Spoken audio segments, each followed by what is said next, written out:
I'm Tom Maloney with Lakeshore Public Radio, 89.1 FM. It's Wednesday, July 29th, 2020. Stay tuned for the latest on beach closures in Gary.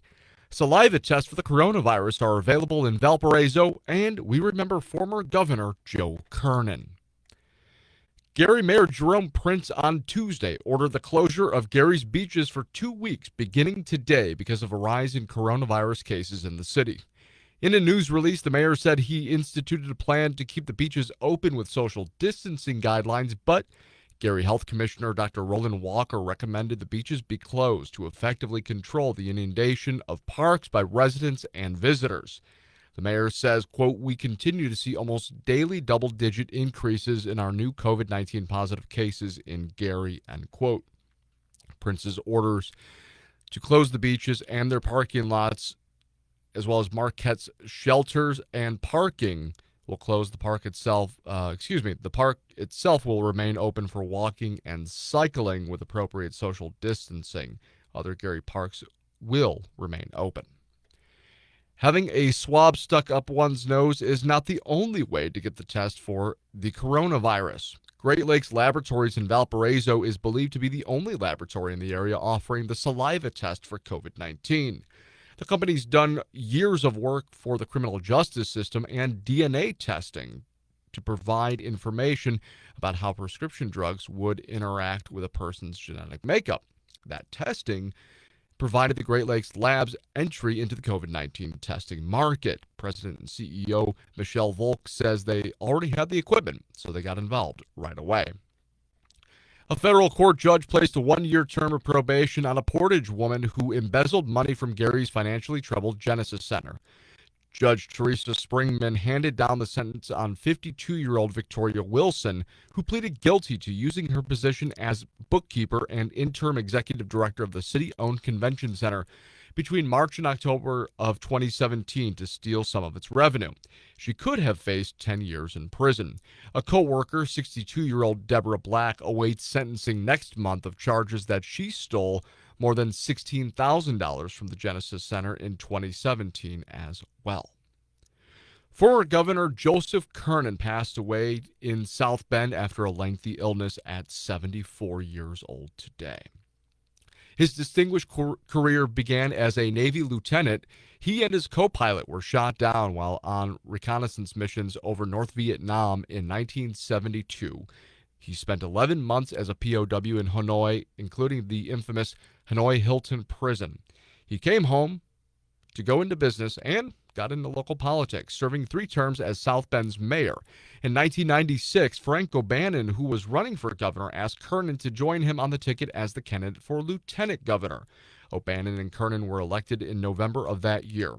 The team of O'Bannon and Kernan won re-election 4 years later in 2000. When Governor O'Bannon died unexpectedly of a stroke in Chicago in 2003, Kernan was sworn in as governor.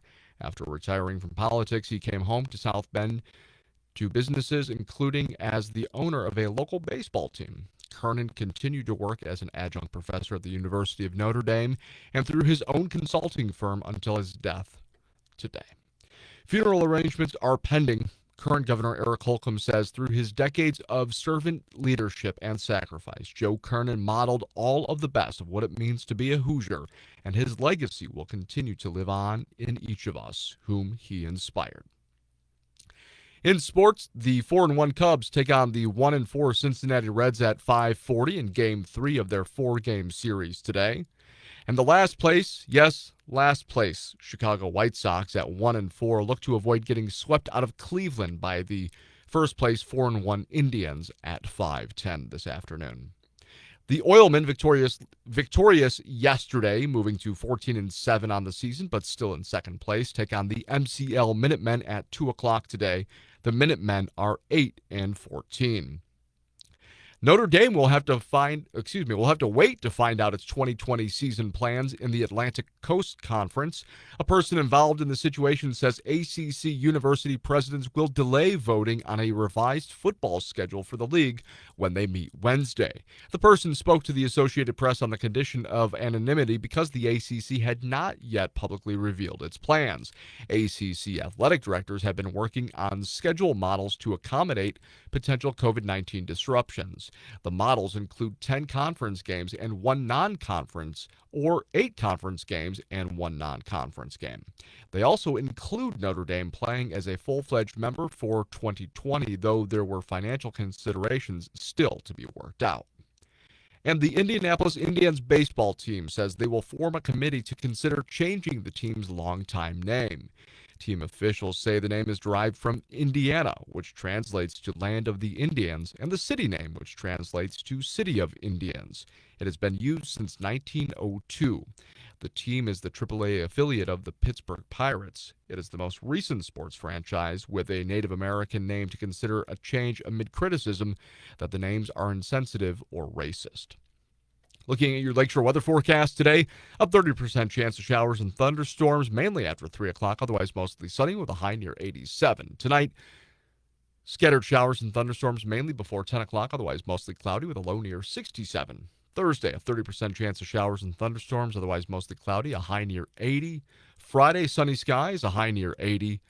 Saturday, partly sunny, a high near 81, and Sunday, a slight chance of showers and thunderstorms in the afternoon, otherwise partly sunny with a high near 81. Tune in this afternoon at 4 o'clock for All Things Considered with Kevin Driscoll as he gets you the latest news, traffic, and information relevant to Northwest Indiana. For Lakeshore Public Radio and this Midday News Update, I'm Tom Maloney.